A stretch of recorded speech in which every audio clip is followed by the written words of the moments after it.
Қазақ әдебиетінің алтын қорынан орын алған, жүрекке ауыр тисе де терең ой салдырған шығармалардың бірі Ілияс Жансүгіровтің «Құлагер» поэмасы. Бұл поэма тек жүйрік аттың баяндауы ғана емес, адам бойындағы қатыгездік пен көре алмаушылықтың салдарынан ашып көрсеткен рухани мұра. Ілияс Жансүгіров «Құлагер» поэмасы. Арқа даласы өзінің кеңдігінен және сұлу табиғатымен ерекшеленеді.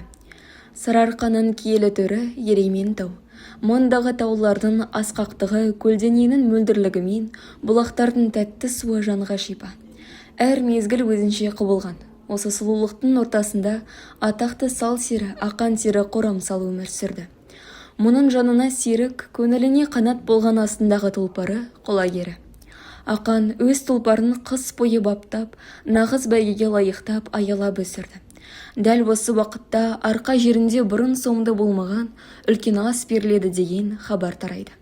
Бұл атақты сағма байдың асы еді. Арқаның түпкірінен мыңдаған халық жиналады. Еті таудай, қымызы көлдей болған бұл жиында мыңдаған киіз үй тігіліп, жұрт бірнеше күн бойы мәре-сәре той тойлайды. Ақан сері осы асқа өзінің тұлпары құлагерді де алып келеді. Жұрт тұлпарды мініне таң қалып қызға қарайды. Тіпті атақты Күренбайдың өзі құлагерге нағыз хас жүйрік деп баға береді.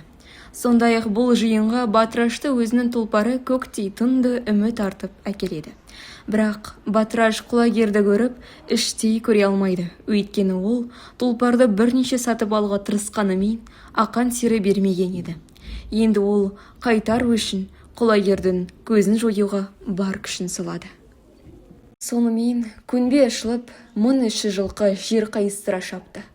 Қалың шаңның арасынан 4 тұлпар оқтай суырып шығып, алда құлагер көрінді. Бірақ жыландының жырасында оны ажал айтпай келді. Батыраштың адамы күтіп тұрып құлагердің басынан ай балтамен ұрып құлатады.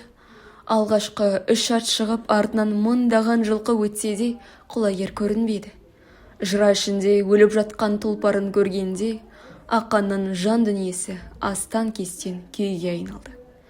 Ақан серінің көңілі құласып, қолына домбырасын алып, өзінің айнымас серігі құлагерге арнап, қайғы мұңын өлеңмен бөлісті. Бұл шығарма бүгінгі жас ұрпақ үшін де өте маңызды. Шығармадағы бейнеленген басты тақырып уақытқа бағынбайтын шындық. Қазіргі қоғамда да өзгенің еңбегін көре алмау бұл әділдікке немқұрайлы қараумен тең. Сондықтан «Құлагер» поэмасы тек әдеби мұра емес, бұл тәрбие мен санаға айналған өмірлік сабақ. Назарларыңызға рахмет.